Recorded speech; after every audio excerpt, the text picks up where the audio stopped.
Parfait. Donc, bienvenue à notre autre cours synchrone DNF 2171. On va commencer aujourd'hui avec la présentation de l'examen de la semaine prochaine. Donc, le 2 juillet, il n'y aura pas de séance synchrone. La période va être utilisée pour l'examen intra.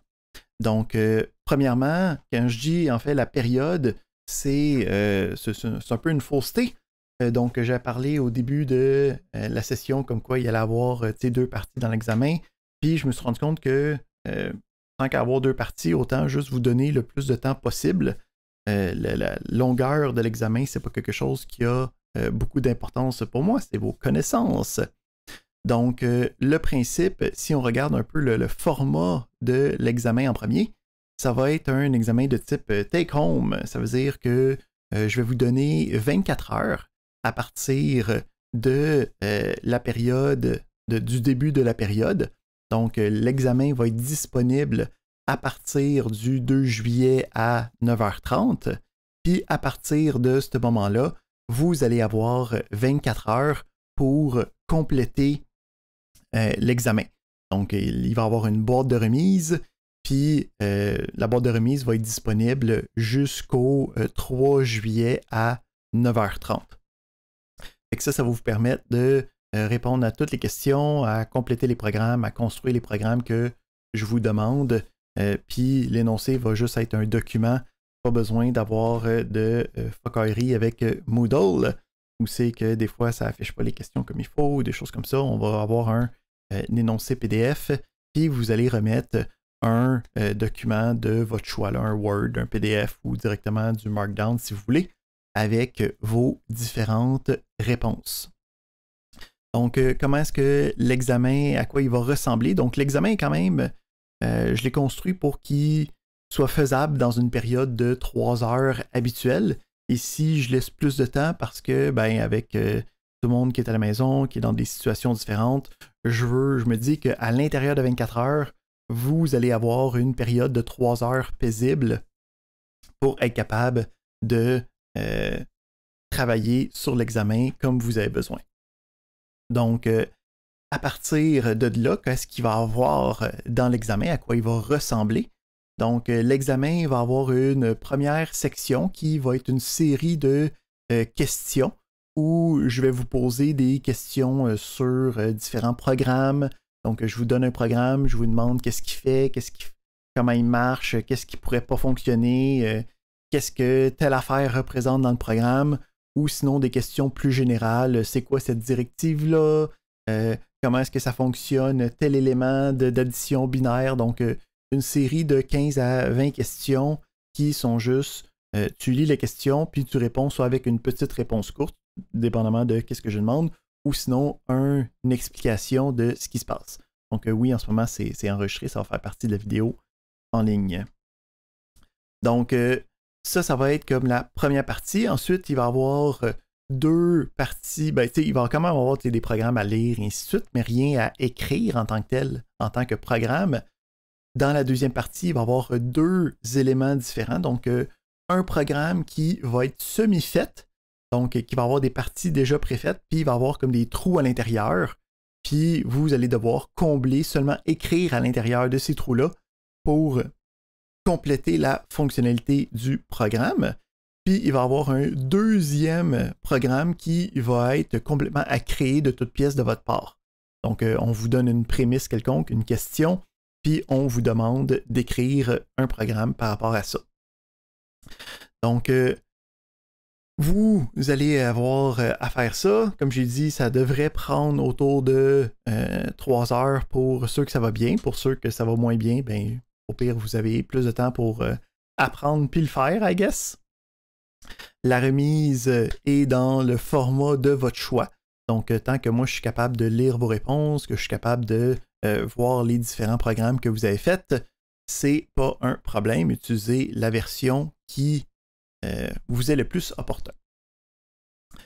Qu'est-ce qu'il y a dans l'examen comme contenu? Hein? Donc, si on fait un survol de qu'est-ce qu'on a vu jusqu'à date, où c'est que la matière s'arrête pour l'examen. Donc, Évidemment, on va parler du processeur virtuel PEP8, hein, son architecture, c'est quoi ses différents modes de fonctionnement, comment ça marche les différentes instructions, c'est quoi les différents registres. Donc, il faut être connaissant de ces éléments-là, comment ils fonctionnent, toutes les qu'est-ce qu'on a vu ensemble. Là, en gros, là, faut être capable de connaître le code machine qui est généré par notre assembleur en PEP8.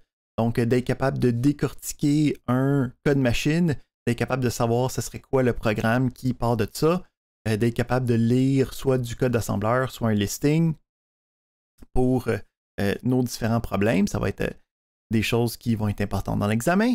Donc, de comprendre la représentation d'entiers quand c'est soit en décimal, en binaire, en hexadécimal, d'être capable de faire la conversion entre chacun, que ce soit signé avec un complément 2 ou non signé. Donc, d'être capable de voir, de comprendre les mécanismes derrière, d'être capable de faire des conversions, d'être capable de comprendre comment les données sont stockées en binaire. On a la représentation des caractères, okay? Donc des connaissances des tables ASCII, comment est-ce que ça fonctionne, c'est quoi les différentes caractéristiques qu'il y a à l'intérieur de la table ASCII, sans nécessairement la connaître par cœur, hein? On va pouvoir aller la chercher. L'examen va être à livre ouvert.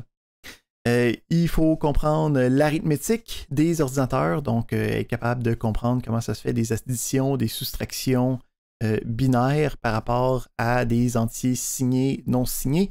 Comment est-ce que ça fonctionne avec le carry qui est utilisé dans notre registre de statut. Puis finalement, la majorité de l'examen va porter sur le principe du langage d'assembleur en PEP8. Donc, comprendre les différentes directives, comprendre les différentes instructions, savoir comment utiliser les symboles, être connaisseur des différents modes d'adressage, hein, direct, indirect, indexé. Donc, pas mal, qu'est-ce qu'on s'attend par rapport à ce qu'on a vu dans les dernières semaines. Dans ma tête, ça ne devrait pas être un examen surprise. Okay? C'est très dans les lignes de qu'est-ce qu'on a vu, qu'est-ce qu'on a fait ensemble. Ici, par contre, il y a une coupure par rapport à ce qu'on a vu. Il y a des éléments qui ne seront pas dans l'examen intra, puis qui vont seulement être utilisés pour l'examen final, puis les travaux pratiques subséquents. Donc, tout ce qui est le move du stack pointer, donc tout ce qui est rapport à la pile, c'est pas des choses qu'on va voir. L'appel de fonction ne sera pas non plus utilisé. Donc, il n'y aura pas de fonction à faire. C'est des choses qu'on se garde pour la deuxième moitié de la session.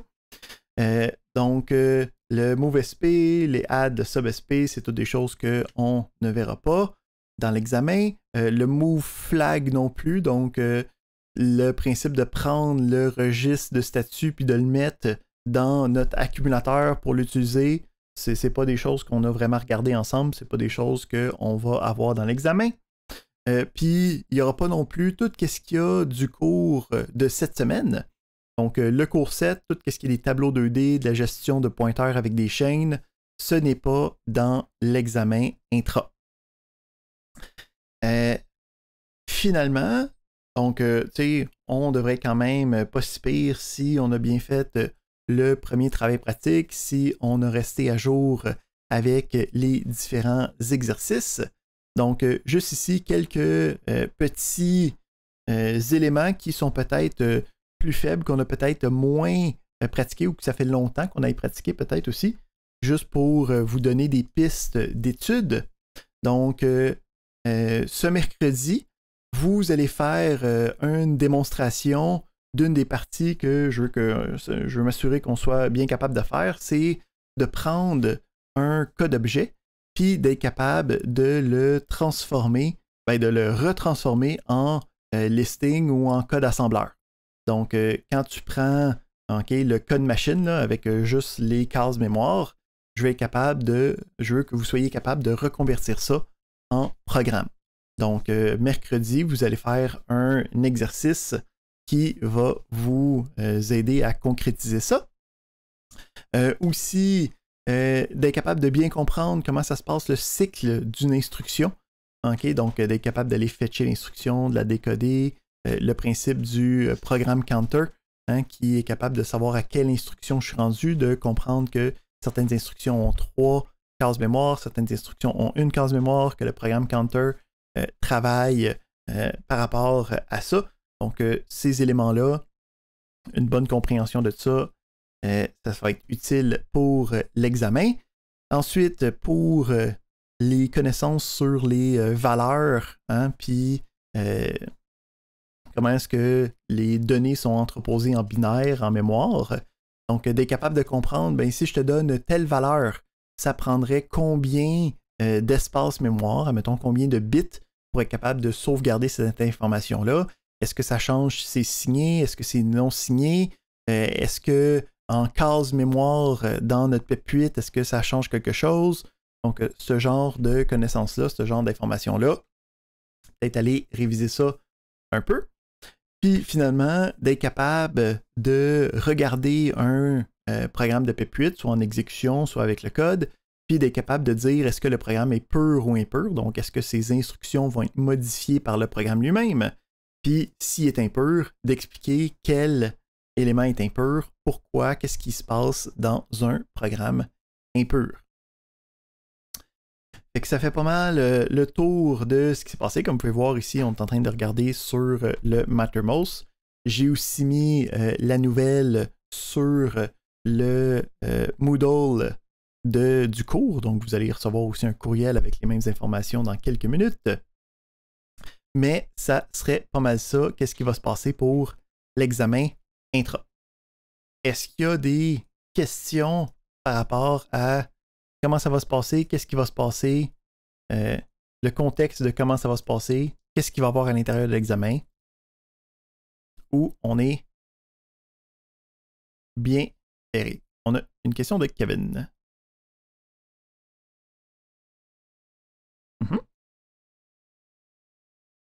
Non, ici, le principe, c'est que l'examen est 3 heures, puis en fait, j'accorde 24 heures à tout le monde.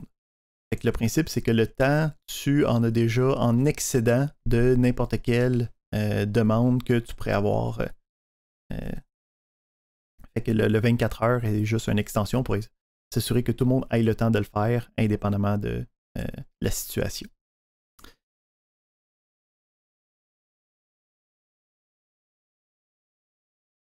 Ben, l'examen, tu peux le faire sur 24 heures.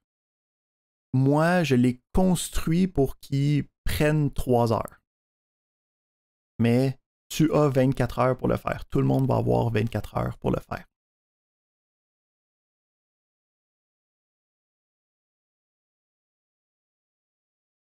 Exactement. Exactement. Puis ici, c'est. J'avais pas dit ça au début, mais j'ai repensé à ça, puis je me suis dit que j'étais juste trop méchant pour rien. Fait que.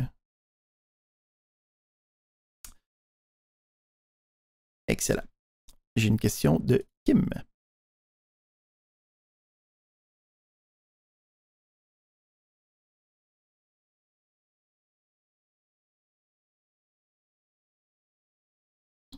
Non, je n'ai pas de contraintes. Moodle est capable de tout trier ça pour moi, puis de renommer vos fichiers, c'est pas une problématique parce que j'ai fait INF 1070 et je sais utiliser Bash.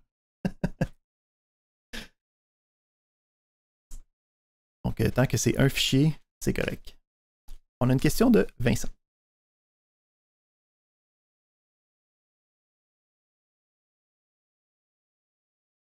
Exactement. Si tu veux remettre un archive avec les fichiers PEP8, c'est correct, mais juste avoir un document avec toutes les différentes réponses à l'intérieur, je pense que ça va être plus facile pour tout le monde. Super. Est-ce qu'on a d'autres questions? On a Kevin.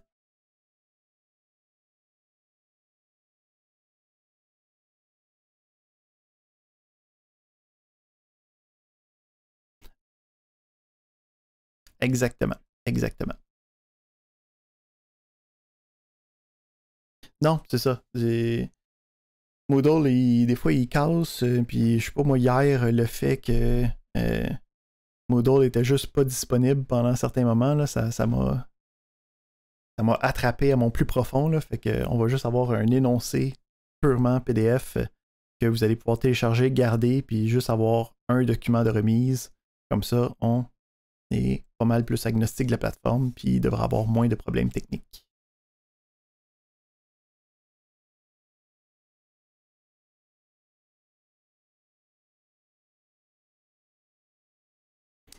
Non, il n'y aura pas d'intra des années passées, parce que c'est moi la première fois que je donne ce cours-là, fait que j'ai pas d'intra à vous donner. J'imagine que vous allez pouvoir chercher dans les archives et essayer d'aller contacter les profs, voir s'ils veulent distribuer leurs intras précédents, mais j'en ai pas à vous partager malheureusement. J'en ai-tu à vous partager? Attends. Je me demande. Je me demande si j'en ai à vous partager. Peut-être qu'il y en a déjà disponibles. Voyons voir.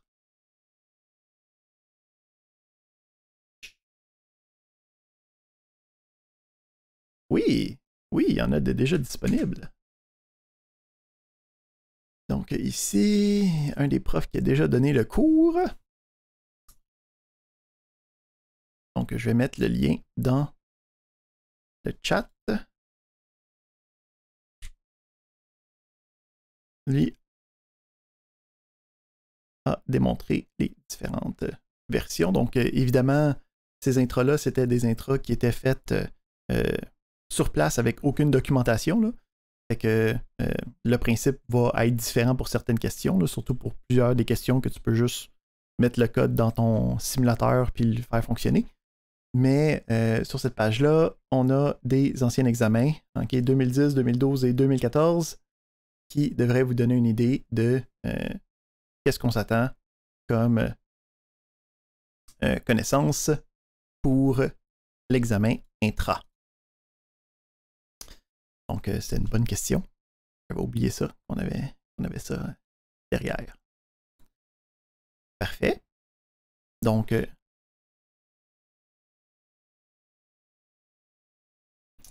je peux le mettre sur Mattermost, certainement.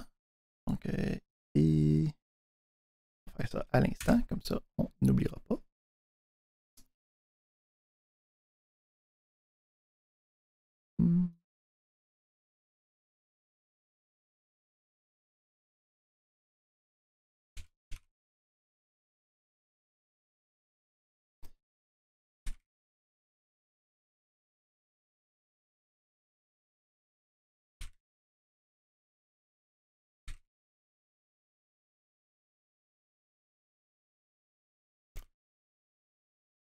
Et voilà. Comme ça. Oui. Et voilà. Super. Fait que ça fait le tour, à moins qu'il y ait d'autres questions. Est-ce qu'on a d'autres questions sur l'examen intra de la semaine prochaine? Donc, mercredi, vous allez faire un petit exercice sur la reformulation d'un programme à partir de son code objet à la version assembleur. Puis, à partir de là, on a noté les différentes sections. Vous allez être prête pour l'examen vendredi. Super, fait que on va regarder aujourd'hui une extension du dernier exercice. Donc cette semaine, on a regardé le principe des tableaux de 2 dimensions.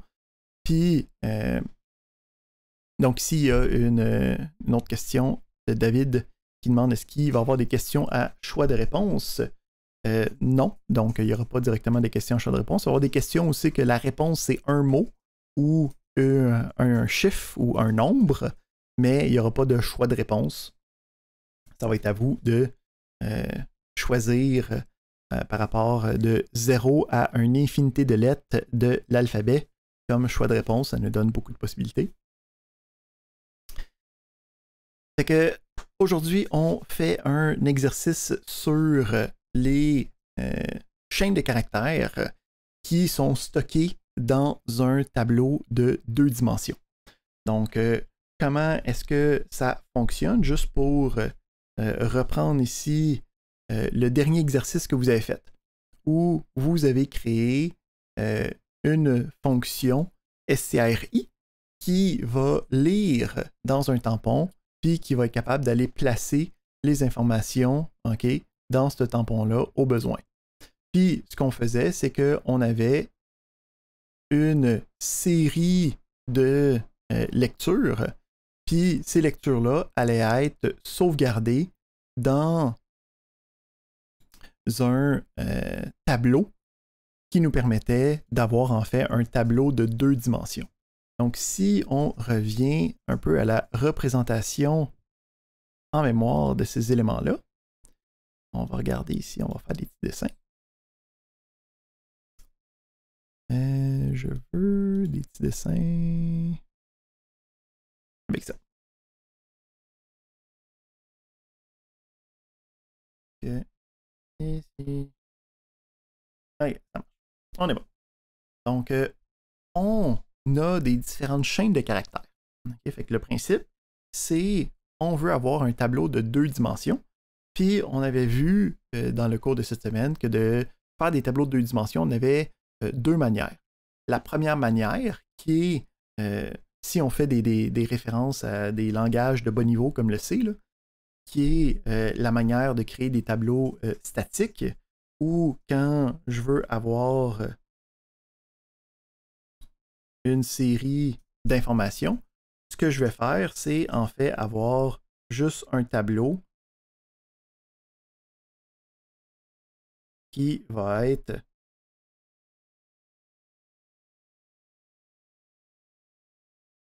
les différentes informations que je veux avoir qui sont une à la suite de l'autre. Ici, le principe, c'est que on a les lignes 1, 2 et 3. Je ne suis pas capable de dessiner, j'en ai fait une de trop. Puis on pourrait avoir ici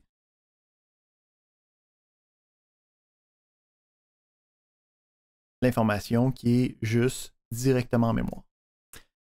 La problématique avec ça, surtout en PEP8, c'est que si je veux aller à une information spécifique, ben, il faut que je sache donc le nombre de colonnes, puis je multiplie le nombre de lignes par le nombre de colonnes pour savoir où je m'en vais dans mon tableau.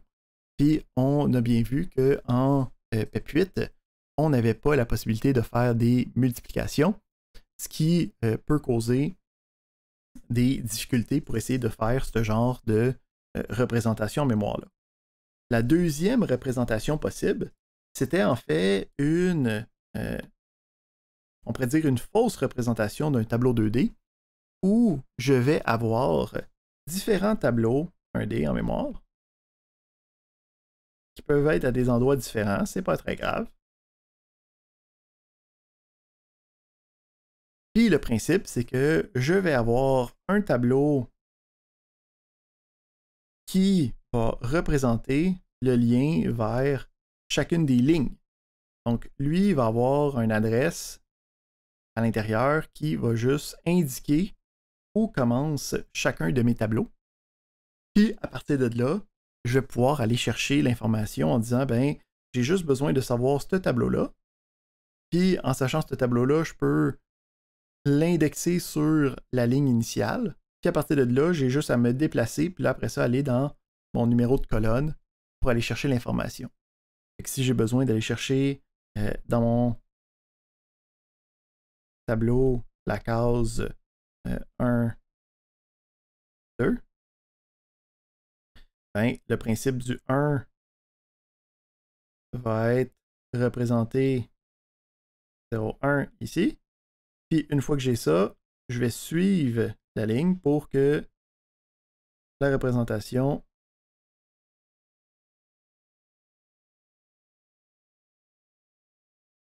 de notre 2 va aller travailler l'information ici. Donc, ça, c'est la manière plus facile à travailler. Ça nous donne plusieurs avantages aussi.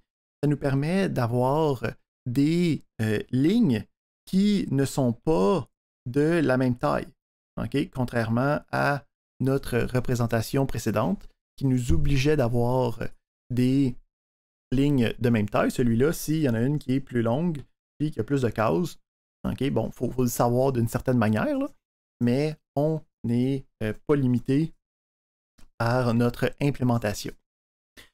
Aussi, un deuxième avantage que nous, on n'utilisera pas tout de suite, là, mais c'est un avantage quand on travaille avec des langages de bas niveau, c'est le principe que ces différents emplacements en mémoire-là ne sont pas obligés d'être contigus.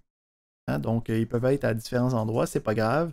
Tant que j'ai sauvegardé quelque part tous les endroits en mémoire où c'est que c'était, c'est pas un problème, on est capable de le retravailler.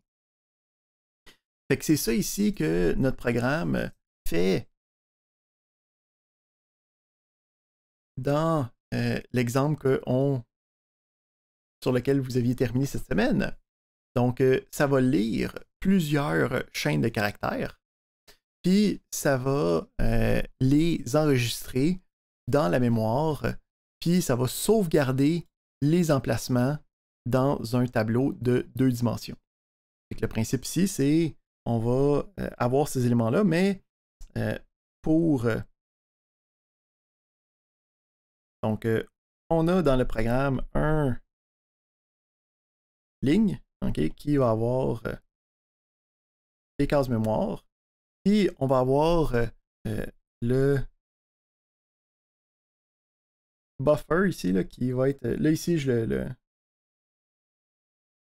le fais en quadrillé, là, mais c'est une case mémoire, c'est juste une représentation, ça pourrait être tout sur une ligne dans notre tête, c'est pas un problème.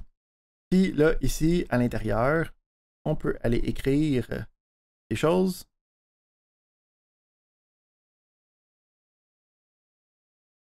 Puis le principe en ce moment, c'est que lui va aller pointer sur chacun des éléments. Là, notre buffer, c'est une plage contiguë, mais le principe, c'est que Ling va quand même pointer sur chacun des éléments. Donc, si on regarde qu'est-ce que ça donne en action, justement, pour bien voir la représentation de ça en action, on va builder ça ici. Donc, on a notre buffer, qui a 200 caractères. Fait que, en tout, toutes nos lignes peuvent juste avoir 200 caractères. Puis, on a ensuite le tableau de lignes. Donc, ici, on peut voir qu'on a 20 cases mémoire. Considérant qu'on sauvegarde des adresses, ça prend 2 cases mémoire pour chaque adresse. On pourrait avoir jusqu'à 10 chaînes de caractères dans notre programme. Donc, on va effacer notre mémoire. J'espère être certain qu'on n'a rien de fâchant qui apparaisse. On va aussi passer ça un petit peu pour...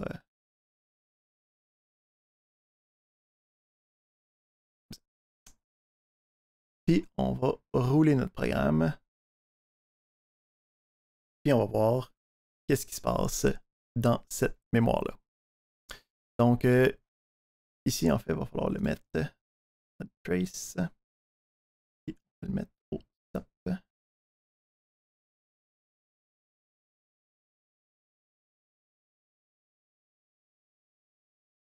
Fait qu'on va regarder à la fin. Premièrement, une affaire qu'on n'a pas vue jusqu'à date, mais qui va devenir intéressante au fur et à mesure qu'on avance, surtout avec l'utilisation de fonctions.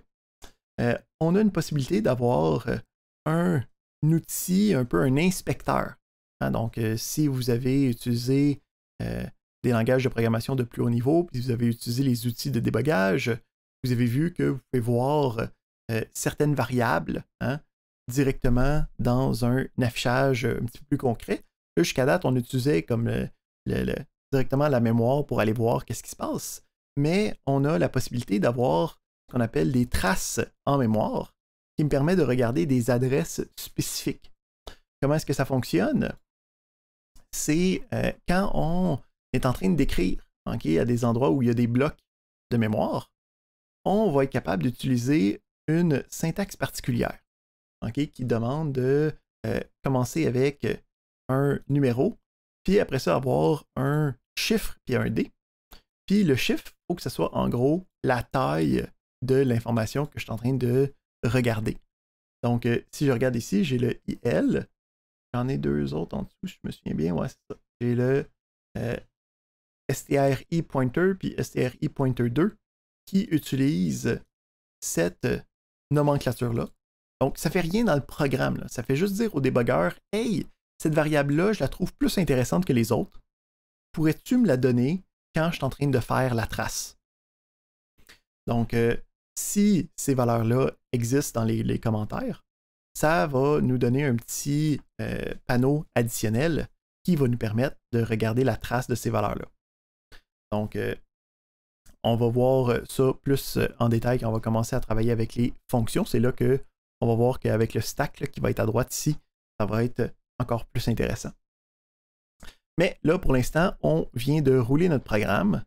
On est à notre stop initial, puis on va aller regarder en mémoire pour identifier est-ce que la représentation qu'on s'est faite ici sur notre petit dessin, là, est-ce que c'est bien comme ça que ça se passe dans notre programme?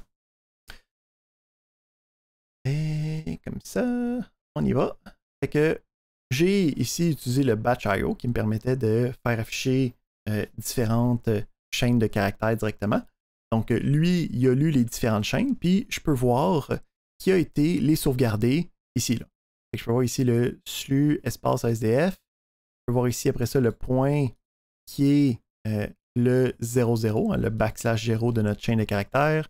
Je peux voir le salut OK super, encore un backslash 0, le méga wow cool qui est là aussi. Donc, je peux voir ici que ça commence à quelque chose comme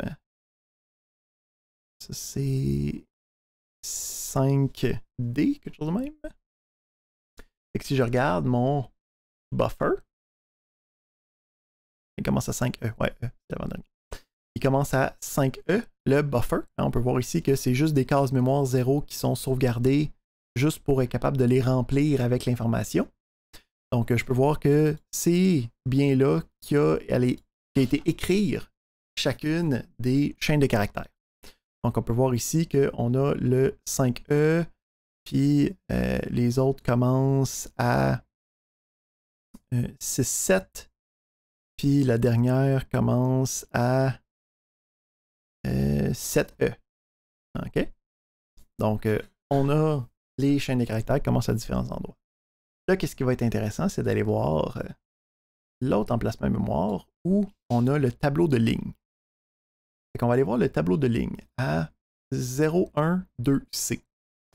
Fait que 012C. Fait que ça, c'est 8, c'est 9, c'est A, c'est B, et c'est C.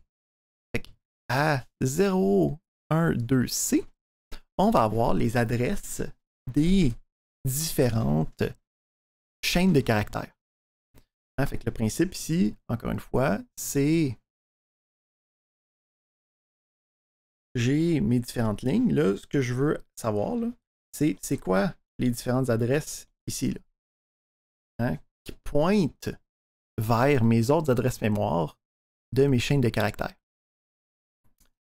Donc, si je regarde dans ce cas-ci, on va avoir la première case, la première information qui est disponible de ce côté-là. Ça va être le 005E, parce qu'une adresse, c'est 2 bytes. Ben, le 005E, ça pointe vers quoi? Ben, le 005E, ça pointe vers notre début de notre chaîne de caractères. Comme on s'attendait. J'ai une question de Félix. Oui. Ouais.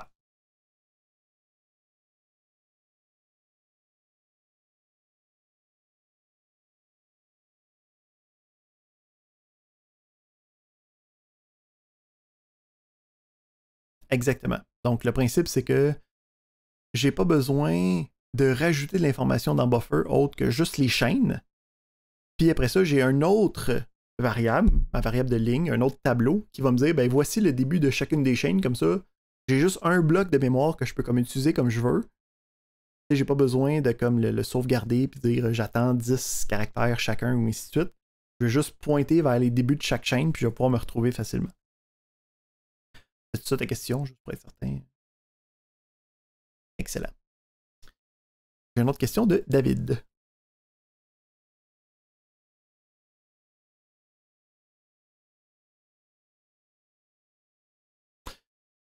Ben 10. Parce qu'on avait un bloc de 20. Ça en prend 2 bytes, 2 octets pour chaque adresse. Fait qu'on pourrait juste sauvegarder 10 chaînes avant qu'on commence à faire des choses pas catholiques. Là.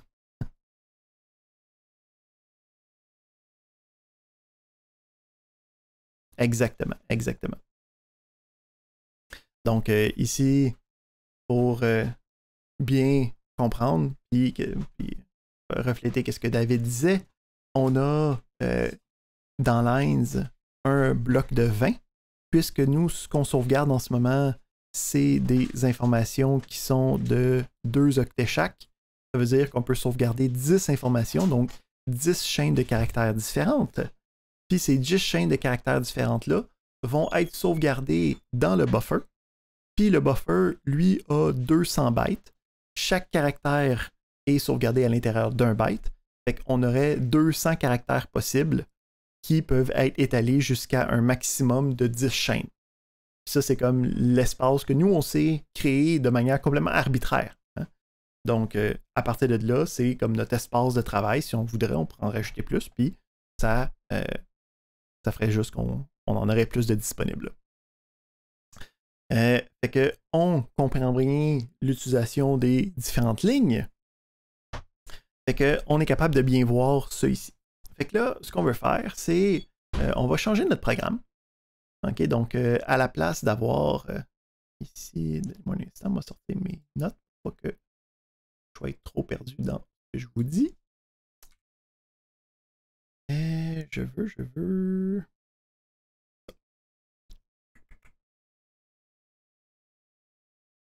Ouais.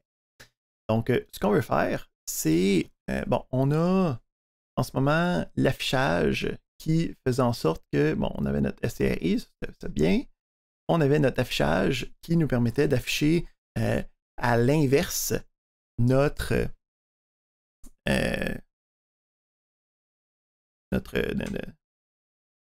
différentes chaînes de caractères qu'on avait saisies. Nous autres, on va vouloir changer ça un petit peu. Donc, on va vouloir ici enlever cette partie-là. OK? Donc, on va faire, nous autres, un affichage différent.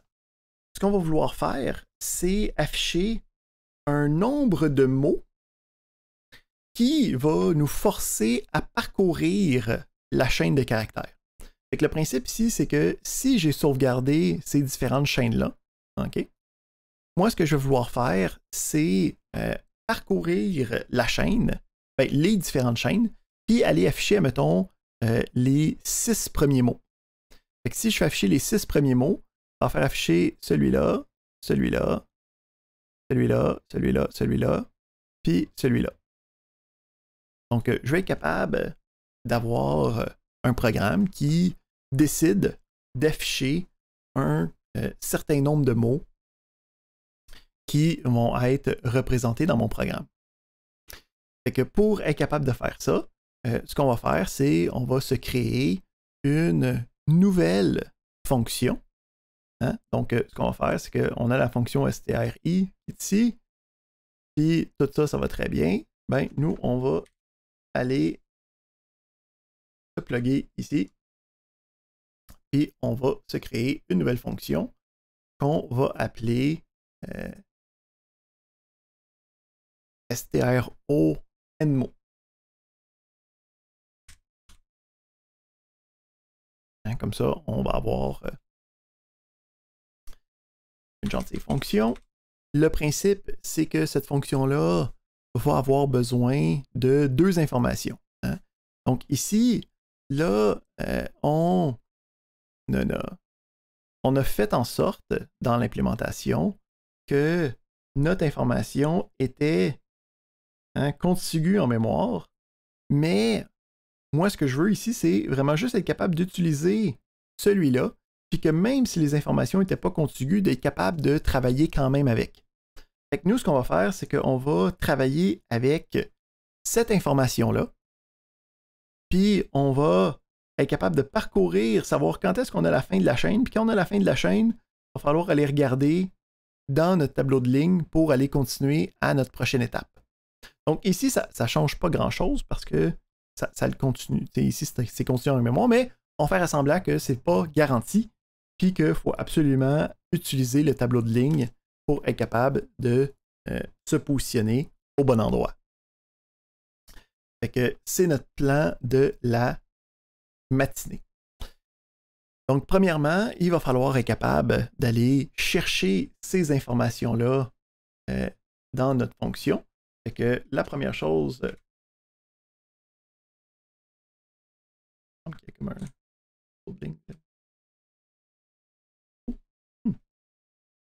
on va dire que cette fonction-là va prendre comme paramètre d'entrée deux informations que nous, on va passer à travers les différents registres.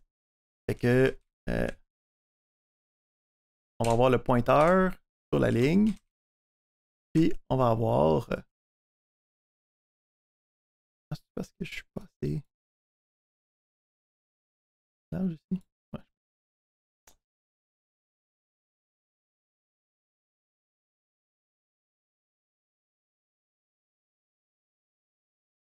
C'est quand même bizarre. Un petit folding là. Oh oui. Et on va avoir le X qui va être le nombre de mots affichés. Okay. Fait que si on veut partir ça, pour l'instant, on va juste se mettre un stop pour l'instant. En fait, on va faire un red 0 qui va directement être notre tour. Si on veut juste avoir ici notre version de ce qu'on veut, on va mettre dans A la valeur de l'adresse de ligne.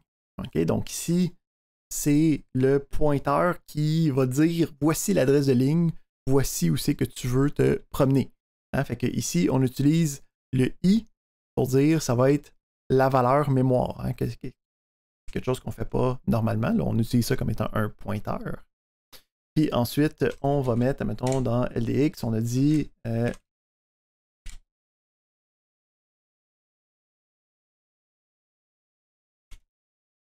on va faire afficher 6 mots, puis ici, il pourrait avoir un deck I si on veut sauvegarder ça. Là. Ici, on va juste le faire direct.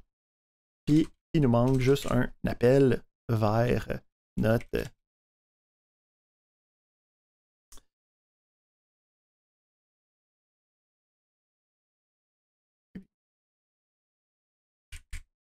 minuscule.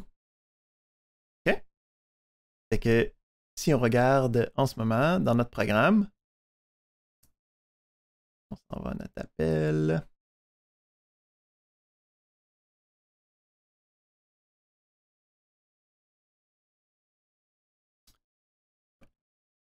Ouais. Fait que on est rendu à notre fin. On a en mémoire les différentes informations requises. Ici, on voit que c'est en mémoire, tout va bien. Puis là, si on l'essaye, ça fait notre load. On a loadé nos deux informations. Fait qu'on voit ici qu'on a loadé dans l'accumulateur 119. 119, c'est quoi? C'est l'adresse à laquelle j'ai les lignes que je vais pouvoir utiliser. Puis après ça, dans le registre X, j'ai qu'est-ce que je vais avoir. En ce moment, ça fait juste retourner, hein, puis il ne se passe rien. On va commencer à écrire du code avec ça.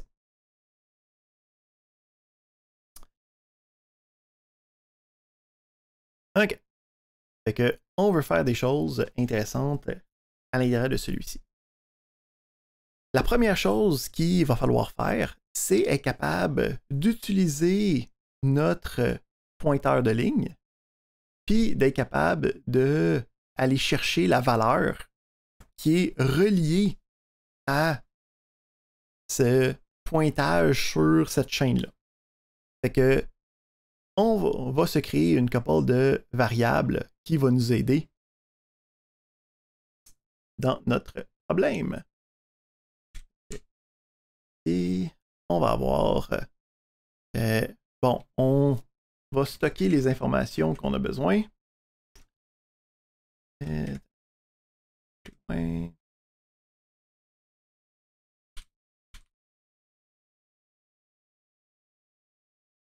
On va se donner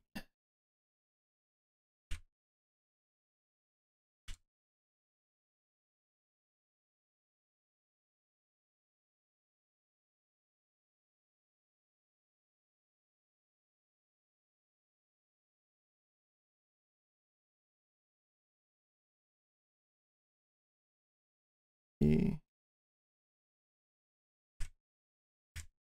on va utiliser justement notre petit outil qui va nous permettre de voir la valeur comme une variable qu'on peut regarder en tout temps.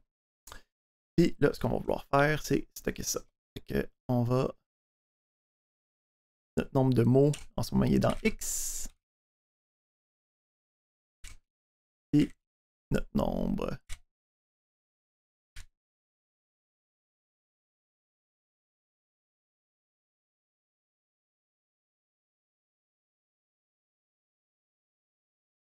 Je ne sais vraiment pas pourquoi il me donne des sauts de ligne à moitié, par exemple. On va... Plus de place. Fait que, on se donne deux variables, okay, qui va juste avoir les informations à l'intérieur. Si on regarde de nouveau cette information-là, on peut voir que dans le memory trace, j'ai maintenant ma liste pointeur. Et si j'exécute mon programme pour se rendre jusqu'à la fin de notre fonction, je peux voir ici que notre liste pointeur a bien le 281. Là, ici, il l'affiche en décimale. C'est notre 0x0119, hein, qui est juste 2,81 en décimale.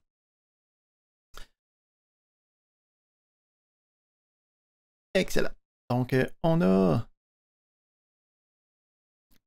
ça ici qui est stocké.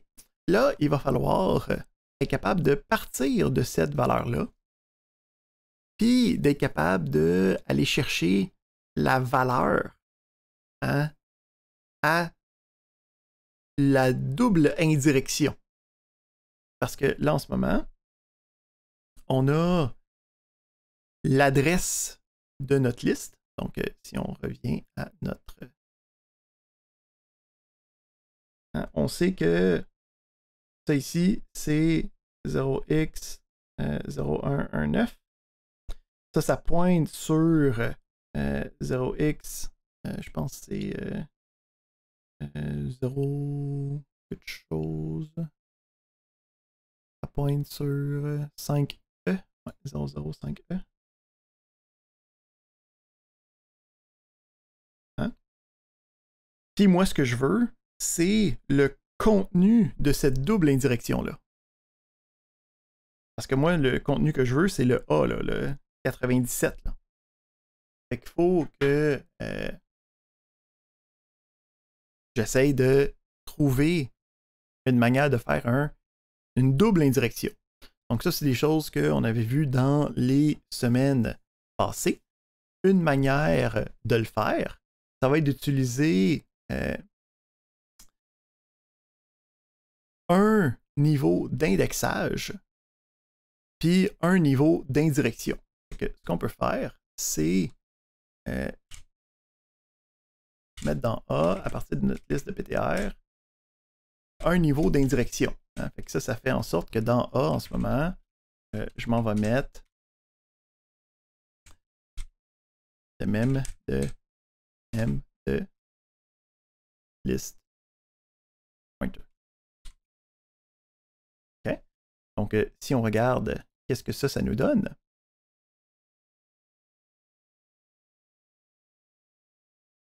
On met à fin.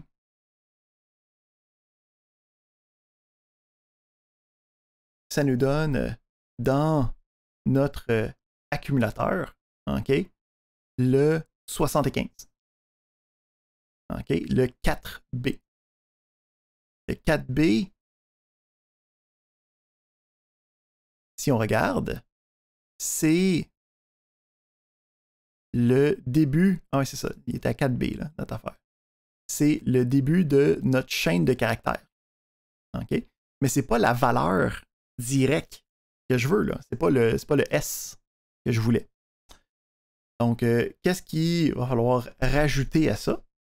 C'est que ça ici, en fait, ça va être la case mémoire dans laquelle je veux aller. Fait que, une manière de faire, ça va être de dire pas de trouble. À la place de le mettre dans le A, on va le mettre dans le X. Puis on va l'utiliser comme indice. Avec là ici, puisque c'est l'autre byte qu'on va vouloir faire. Là. Ici, on va faire l'autre byte A. Puis ce qu'on va faire, c'est qu'on va dire prends ce décalage-là, hein, donc qui va être notre 4B, ouais, 4B. Puis, fait que c'est ici, hein, qu'est-ce qu'on se souvient? C'est que c'est ici. Ce que ça fait, c'est que ça dit, va mettre dans A le contenu de notre mémoire avec 0 plus X. Hein, parce que là, ici, j'ai mis 0. Fait que ça va juste utiliser le X comme décalage pour être capable d'aller chercher l'information de A correctement. Fait qu'ici, on avance ça.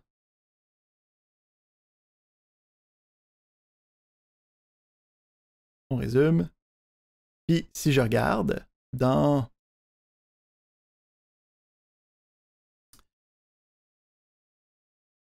ici, j'ai A. Ici, c'est 115. Si je regarde dans mon A, j'ai 115, hein, 0x73. Puis, c'est la chaîne de caractères S qui représente bien ma première chaîne sans problème. Fait que j'ai réussi à partir d'un pointeur d'utiliser de la double indirection pour être capable de retrouver la valeur, OK, que je regarde. Là, le principe ici, c'est que je veux afficher chacune des valeurs jusqu'à temps que je trouve soit un espace, hein, ou soit la fin de la chaîne, le backslash 00. Fait que ici, on va comparer ça.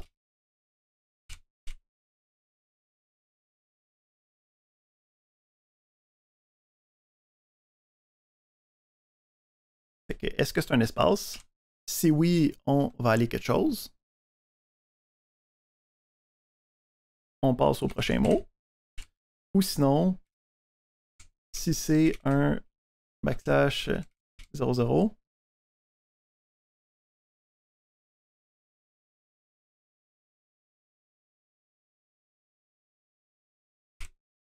ça va être aussi le même principe. Ici, attends, je vais juste voir si...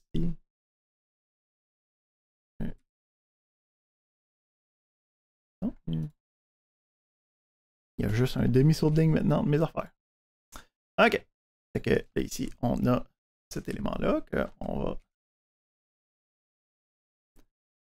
avoir ici.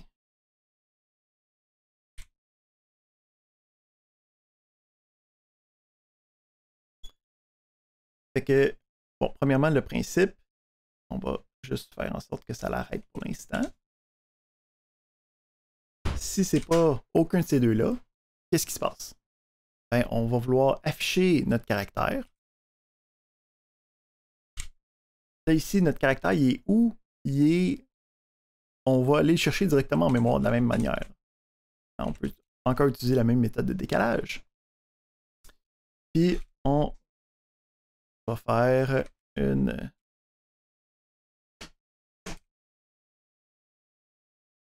qui va revenir en haut.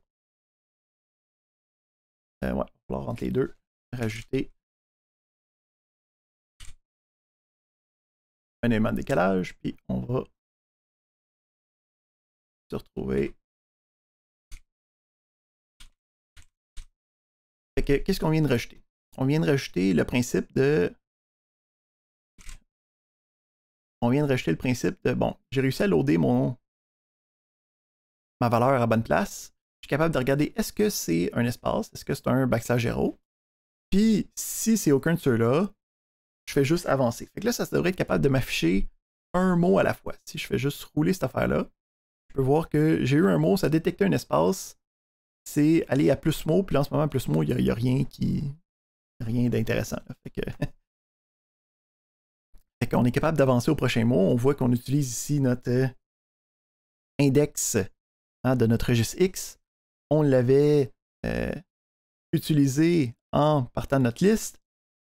On l'avait loadé, puis c'est ça qui nous permettait de comparer. On peut directement l'utiliser comme sortie d'affichage, puis juste avancer dans les cases mémoire pour être capable d'aller chercher. Ça va bien. Là, qu'est-ce qui arrive si j'ai soit un espace ou un \0? Ben, il va falloir que j'incrémente un compteur quelconque. Il va falloir que j'aille chercher dans ma liste de pointers la prochaine ligne. Et il va falloir qu'après ça, je recommence ma loop de mots. Fait que premièrement, on va se rajouter un compteur pour savoir, je suis rendu, j'ai lu combien de mots. Cette affaire-là va commencer à 0. Puis il va aussi falloir, sauf puisqu'il va falloir utiliser les différents registres pour être capable de travailler avec, on va aussi se créer une variable intermédiaire pour juste sauvegarder notre lettre qui est dans l'accumulateur en ce moment. Fait que on va stocker ça dans notre accumulateur. Puis on va regarder, puisqu'on a tombé sur un espace ou qu'on a tombé sur un \0, c'est un mot de plus. Fait que on va pogner notre IMO. On va ajouter un. Puis on va le stocker. Donc un classique load add store. Avec ça, on va ensuite regarder est-ce qu'on est rendu à la fin. Parce qu'à chaque fois qu'on va trouver un espace ou un \0, on va regarder est-ce que c'est ce que je recherche. Fait que ici, on regarde est-ce que c'est le même nombre que mon nombre de mots. Puis, si c'est le cas, ben, là, il va falloir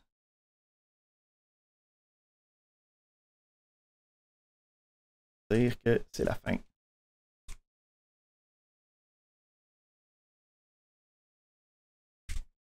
Par rapport à ça. Donc, si c'est pas la fin,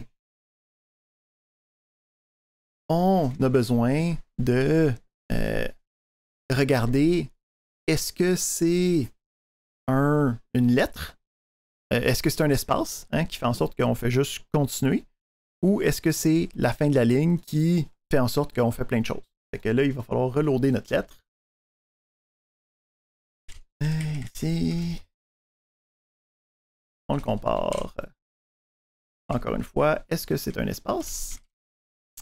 Ben, si c'est un espace, on n'a rien d'autre de spécial à faire pour retourner à notre affichage.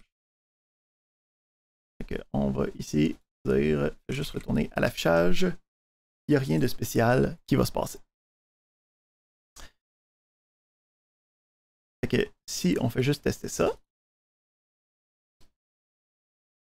si je l'exécute, en ce moment, il est capable de détecter quand il y a un espace. Puis quand il y a un espace, il est capable de continuer sur les autres mots. Puis si j'arrive à mon nombre, hein, j'en voulais 6, 1, 2, 3, 4, 5, 6, ben déjà là, quand il est rendu qu'il y a le bon nombre de mots, il est capable de dire « j'ai terminé ». Fait que on est presque rendu là, on est presque rendu à la fin. Il nous manque juste la possibilité de détecter une fin de ligne, puis de devoir commencer à aller travailler avec la prochaine ligne. Fait que ici, on dit, dans ce cas-ci, c'est qu'on veut changer notre ligne. Hein? Fait que ici, il faut commencer à travailler avec... on recommence à travailler avec notre list pointer. Fait que le but de lui, ça va être... je veux aller à au prochain élément de cette affaire-là. On a dit que c'était 2 octets. Fait que on a juste à y ajouter 2. Puis à partir de là, hein, ici, il faut refaire la même opération qu'on avait faite. Fait que on refait notre LDX list CTR qui est maintenant plus à la même place. Hein. Maintenant, il est comme 2 plus loin. Fait que ça va aller chercher le prochain point de la liste. Puis à partir de là, on peut faire un petit affichage du backslash n, comme ça. On va le voir passer. Puis on retourne à notre début. Avec ça, je peux voir que je suis capable maintenant de sauter des lignes, de passer au travers. Puis si je change ma valeur ici, là, donc je mets 7. Il faudrait que je la compile. Avec 7, je peux voir que ça repasse. Si je mets 5, je peux voir que ça va chercher juste l'information que j'ai besoin. Puis, comment est-ce que ça fonctionne derrière? Ben, ça fonctionne en ayant juste l'adresse de notre liste qui est capable de parcourir quand il y a un espace, il fait des sauts, mais quand il y a un backslash 0, il remonte en arrière, il va chercher la prochaine information dans la liste, puis il va aller pointer à cette adresse-là, il va aller lire l'information. Quand il trouve un backslash 0, il remonte en haut, il va aller chercher le prochain. Et ici, ça pointe tout un après l'autre, mais ça veut dire que ces affaires-là pourraient pointer n'importe où en mémoire, puis notre programme aurait aucune fonctionnalité de différente. C'est ici, ça démontre l'utilisation des tableaux de 2 dimensions avec un tableau de pointeur qui va pointer vers chacune des lignes, chacun des autres éléments derrière. J'ai une question de Félix.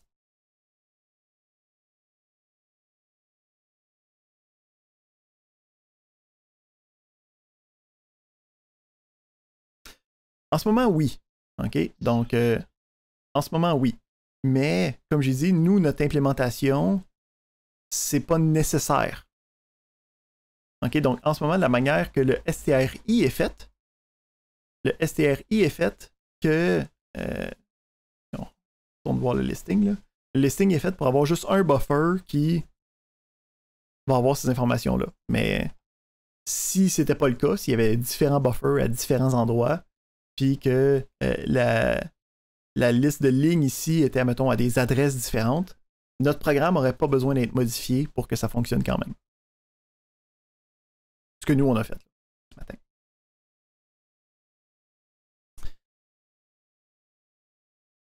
Super.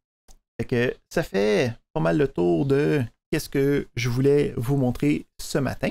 Encore une fois, les programmes que j'ai faits, puis aussi, je vais aussi mettre une version alternative où on va utiliser une variable à la place d'utiliser le compteur indexé, si vous voulez aller voir cette variation-là.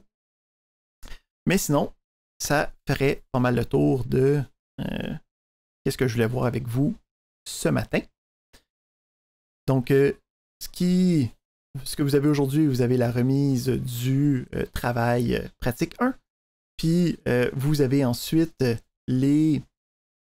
la période de démonstration de mercredi qui va être utilisée pour faire la démonstration de conversion de code objet à un programme d'assembleur. Puis vendredi, on a l'examen intra qui est de type take-home sur 24 heures. L'énoncé va être disponible à partir de 9h30. Puis il n'y aura pas de séance synchrone vendredi. Est-ce qu'on a des questions, commentaires, interrogations, craintes? Avant qu'on se laisse, on a Ahmed.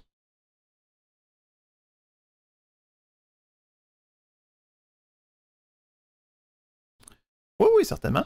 Donc ici, ce que je vais faire, c'est que je vais ouvrir des salles de dérivation, les breakout rooms. Vous allez pouvoir aller à l'intérieur puis demander de l'aide. Comme ça, moi, je peux venir puis vous aider, voir qu'est-ce qui se passe avec tout ça. Parfait. On a Suizik. Est-ce que c'était la même chose? Excellent. Je crois que oui. Il me semble que oui.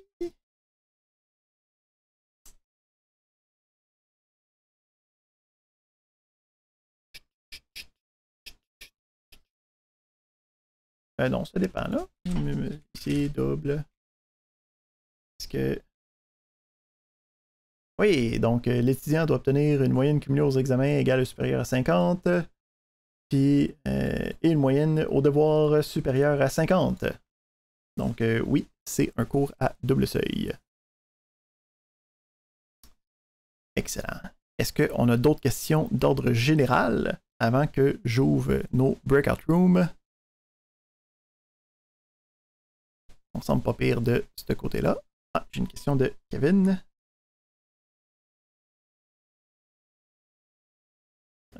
50? Toujours 50, là. Alright. Parfait. Fait que ça va être tout pour notre enregistrement de cette semaine.